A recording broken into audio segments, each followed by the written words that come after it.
Plus 9th class. देखिए आप लोगों को आज अपन शुरू कर रहे हैं चैप्टर नंबर फर्स्ट, और वो है संख्या पद्धति। आप लोगों के कोर्स में क्या है, किस तरीके से हैं, वो आप लोगों को बताए जा रहे हैं। सबसे पहले आप लोगों को संख्याओं के बारे में जानकारी होना जरूरी है। तो कुछ चीजें मैं आप लोगों को बता रहा हूं, ये ध्यान से पहले याद करेंगे, पढ़ेंगे, इनको ढंग से सीखेंगे, फिर उसके बाद में आप लोगों को सवाल हल कराए जाएंगे। क्या है, देखिए इसमें सबसे पहली जो परिभाषा है वो है प्राकृत संख्या। मान लीजिए आप लोगों को जैसे एक संख्या रेखा दे रखी है, ये संख्या रेखा है। इस संख्या रेखा में ये 0 है। अब आप एक एक इकाई यानी 1-1 सेंटीमीटर की दूरी लेकर के बिंदु अंकित कर दीजिए। ये बिंदु अंकित कर दिए, इधर भी कर दिए, इधर भी कर दिए। और संख्या रेखाओं पर आप लोगों को अंक प्रदर्शित करना तो आप लोगों को बता ही रखा है। अब इसमें जो इधर जो अंक आएंगे वो जो होंगे वो तो होंगे धनात्मक, और इधर जो अंक आएंगे वो आएंगे आपके ऋणात्मक। तो पहले आप लोगों को संख्याओं के बारे में जानकारी होना जरूरी है, क्योंकि जो धनात्मक संख्या है उन सबका मान 0 से अधिक होगा, और ऋणात्मक जो संख्याएं दे रखी है उन सबका मान 0 से कम होगा। अब यहां देखिए आप लोगों को सबसे पहले ये जो चिन्ह है इनको भी ध्यान से देखेंगे आप लोग। n का मतलब नेचुरल नंबर, नेचुरल नंबर यानी कि प्राकृत संख्याएं। अब प्राकृत संख्याओं की परिभाषा क्या होगी? वे संख्याएं जो 1 से शुरू होकर के अनंत तक होती हैं। वे संख्याएं जो 1 से शुरू होकर के अनंत तक होती हैं उन्हें प्राकृत संख्या कहते हैं। समझ में आ गया होगा। और इन संख्याओं को अपन n से प्रदर्शित करते हैं, कैपिटल N। ये ध्यान रखेंगे आप लोग। दोबारा सुन लीजिए।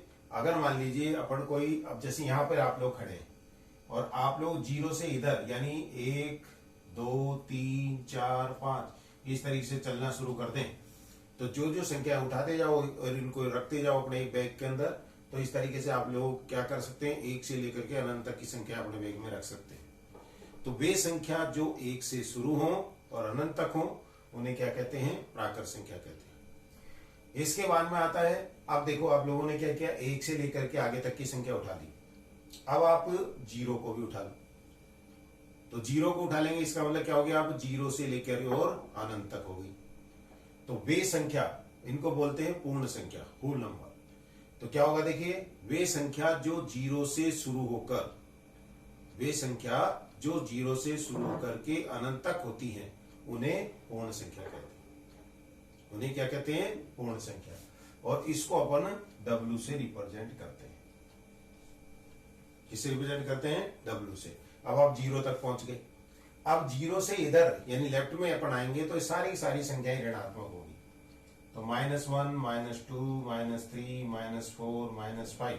अब यहां देखिए -1 जो है वो सबसे बड़ी संख्या है, -2 उससे छोटा है, -3 उससे छोटा है, -4 उससे छोटा है। तो कहने का मतलब जितना माइनस में होता जाएगा उतना ही वो छोटा होता जाएगा। तो माइनस की सबसे बड़ी संख्या होगी -1। अब आपको क्या करना है, देखिए पूर्णांक संख्या, पूर्णांक संख्या इसको I से रिप्रेजेंट करते हैं। अब इसमें क्या है, जो धनात्मक संख्या है वो भी है, 0 वाली भी है, फिर इसके बाद में जो ऋणात्मक संख्या है वो भी सारी उसमें ले ली जाती है। तो कहने का मतलब धनात्मक, ऋणात्मक और 0 सारी संख्याओं का जो समूह है वो कहलाता है पूर्णांक संख्या।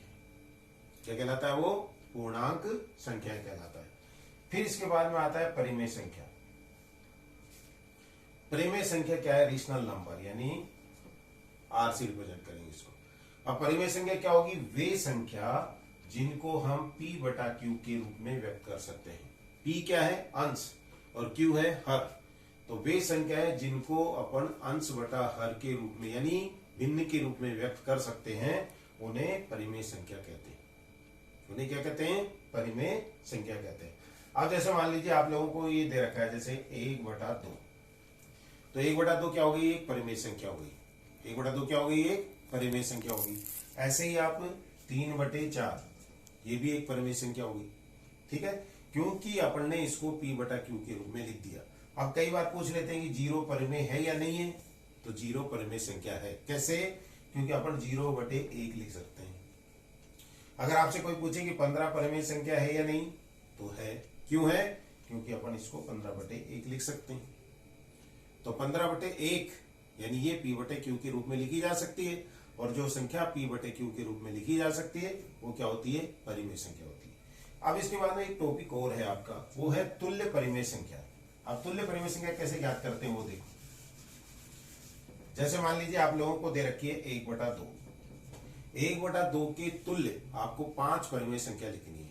तो कैसे लिखेंगे, देखो पहले 1/2 आया, फिर आप 1/2 को 2/2 से गुणा कर दो, तो ये आया आपके 2/4, हल करोगे तो वही 1/2 आ जाएगा। तो ये इसकी तुल्य परिमेय संख्या आ गई। और आगे की संख्या निकालनी हो तो 1/2 को 3/3 से गुणा कर दो, तो यह आया आपके 3/6, ये भी क्या हो गई, तुल्य परिमेय संख्या हो गई। फिर और आगे वाली निकालनी है तो 1/2 को क्या करेंगे अपन, 4/4 से गुणा कर देंगे, तो क्या आएगा 4/8, ये भी क्या हो गई, तुल्य परिमेय संख्या हो गई। और निकालना हो तो 5 से गुणा कर दो, 1/2 गुणा 5/5, तो क्या आएगा, देखिए 5 और बटे 10। तो इस तरीके से आप लोग अनंत क्या निकाल सकते हैं, तुल्य परिमेय संख्याएं निकाल सकते हैं। तो आप लोग आसानी से इन सवालों को क्या कर सकते हैं, हल कर सकते हैं।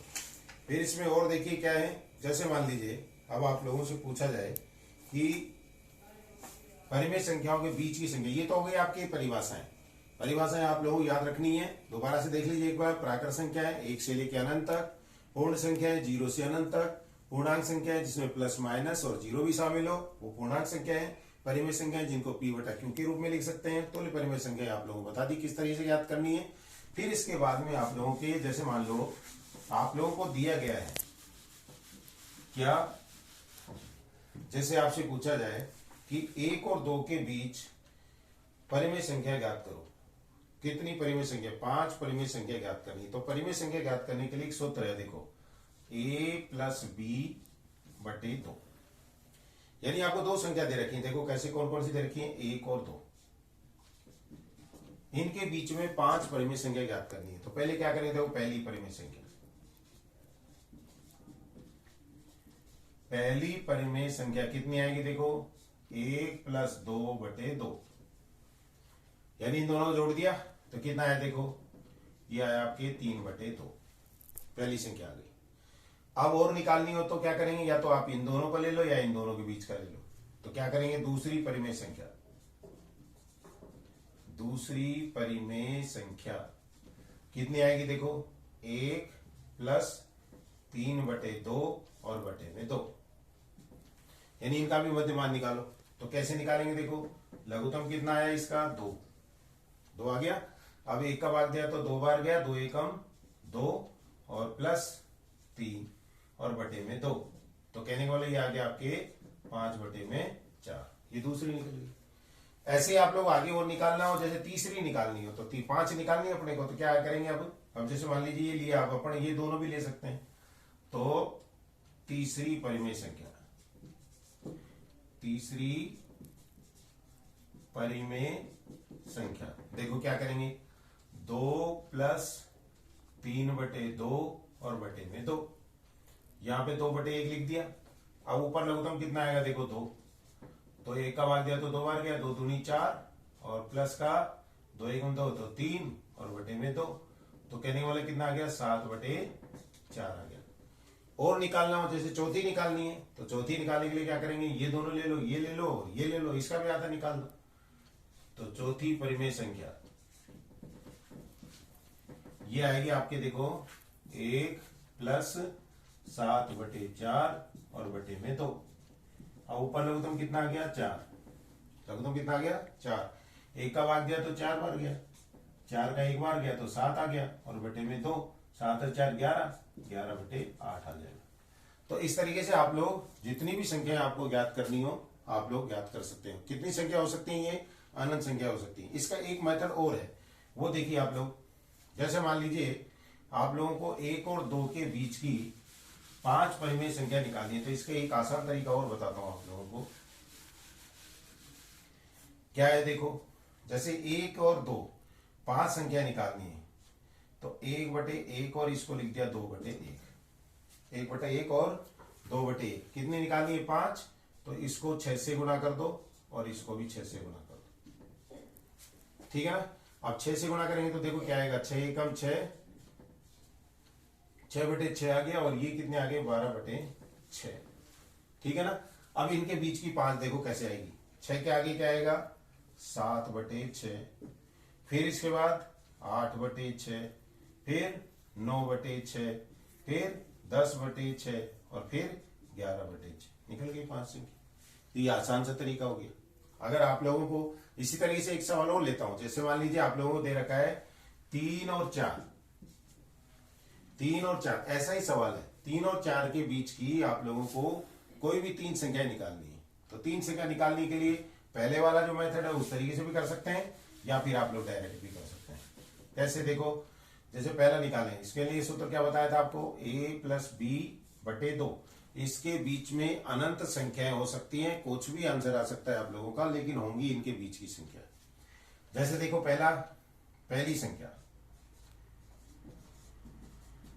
पहली संख्या आएगी आपके, क्या करें बताओ, 3 + 4 और बटे में 2, मतलब 3 और 4 को जोड़ के 2 का भाग दे दो, तो ये आ गया आपके 7/2। पहली संख्या तो बहुत आसानी से आ गई। अब दूसरी निकालनी हो तो क्या करेंगे, इन दोनों को जोड़ के 2 का भाग दे दो। दूसरी संख्या बराबर 3 + 7/2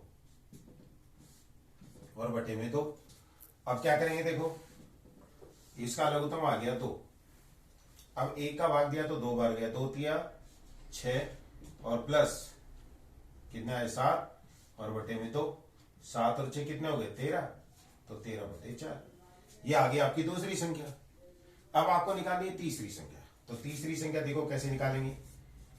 तीसरी संख्या बराबर, अब आप ये संख्या ले लो, ये ले लो और ये ले लो, 7/2 प्लस 4/1 और बटे में 2। अब आप इसका लघुत्तम बताओ कितना आएगा, 2। तो यह है आपके 7 और 4 दूनी 8 और बटे में 2। 8 और 7 कितने हो गए 15, तो 15/4। इस तरीके से अपन क्या कर सकते हैं, इनके बीच की 3 संख्याएं निकाल सकते हैं। तो इस तरीके से आप लोगों को संख्याएं निकालनी हो तो आप लोग आसानी से इसको निकाल सकते हैं। अगर मान लीजिए संख्याएं आपको बटा में दे रखी हो, ये आपकी एक्सरसाइज 1.1 अभी खत्म हो जाएगी। अगर मान लीजिए आपको बटा में संख्या दे रखी तो बहुत ही आसान तरीका अभी मैंने आप लोगों को बताया था, उसी तरीके से आप लोग इसको कर सकते हैं। कैसे, जैसे ये आप लोगों को दे रखा है 1 ये आपके है 3/5 और 4/5, 3/5 और 4/5। इनके बीच में आप लोगों को 5 परिमेय संख्याएं ज्ञात करनी है। कितनी परिमेय संख्याएं, 5 परिमेय संख्याएं ज्ञात करनी है। तो मैंने आप लोगों को बताया था अगर 5 ज्ञात करनी हो तो उससे 1 बढ़ा करके इसको गुणा कर दो, 6 से इसको ऊपर नीचे गुणा कर दो। अगर 5 ज्ञात करनी है तो 6 से कर देंगे, 6 ज्ञात करनी हो तो 7 से कर देंगे, 7 ज्ञात करनी है तो 8 से कर देंगे, तो वो भी आसान हो जाएगा। अब इसको गुणा करके लिखो, देखो 6 × 18, 18/30। ऐसे ही कितना हो गया 24, 24/30 हो गया। अब देखो इन दोनों का हर समान है, दोनों का हर समान है। अब बीच की संख्या लिखो, देखो 18 से ज्यादा क्या होगी 19, तो ये 19/30 आ गई, हो गया। फिर इसके बाद में 20/30 हल करके भी लिख सकते हो इनको। फिर इसके बाद में 21/30, फिर 22/30, फिर 23/30। कितनी संख्या होगी देखो, 1 2 3 4 5 हो गई। इसको हल करके भी लिख सकते हैं आप लोग। कौन कौन सी संख्या आई, देखो पहली आई 19/30। अब इसको हल करना हो तो देखो 0 से 0 कैंसिल हो गया, कितना आ गया 2/3। ये 21/30 है तो देखो 3 का भाग दिया, 3 × 7 = 21, 3 × 2 = 30, तो ये आ गया आपके 7/10। फिर ये 22/30 है तो 2 का भाग देंगे तो 11 और बटे में 15, और फिर आई आपके 23/30। तो कितनी संख्या होगी देखो 1 2 3 4 और 5। तो इस तरीके से 5 संख्या अपन ज्ञात कर सकते हैं। फिर इसके बाद में देखो ये है आप लोगों के सवाल दे रखे हैं। अब एक सवाल और पूछा है, क्या 0 एक परिमेय संख्या है? यदि है तो कैसे? देखो 0 है, 0 और परिमेय संख्या की परिभाषा आप लोगों को आनी चाहिए। परिमेय संख्या क्या होती है? वे संख्याएं जिनको हम P/Q के रूप में लिख सकते हैं। अब जीरो में आप किसी का भी भाग दो, जीरो ही आएगा। जीरो में किसी का भी भाग देंगे तो जीरो ही आएगा। अब 0/1, 0/1 का मतलब अपन जीरो को p/q की फॉर्म में लिख सकते हैं। जीरो को अपन p/q के रूप में लिख सकते हैं, इसलिए जीरो क्या है, एक परिमेय संख्या है। ठीक है ना, सबको आ गया वो समझ में। जीरो परिमेय संख्या क्यों है, क्योंकि अपन जीरो को 0/1 यानी कि p/q के रूप में लिख सकते हैं, और p/q के रूप में जिनको लिख दिया जाता है वो क्या कहलाती हैं, परिमेय संख्या कहलाती हैं। तो सबसे पहले आप लोगों को इस एक्सरसाइज में क्या करना है, जो संख्याएं दे रखी हैं उन संख्याओं के बारे में आप लोगों को पहले उनकी परिभाषा याद करनी है। किस संख्या को किससे रिप्रेजेंट किया जाता है, कौन सा चिन्ह उसमें काम में लिया जाता है, वो आपको ध्यान रखना है। ये आप लोगों के आगे तक काम में आएंगे। ठीक है ना, आगे की ये एक्सरसाइज आपकी थी 1.1 जो आपकी खत्म हो गई है। कल आपको नई एक्सरसाइज बताई जाएगी। धन्यवाद।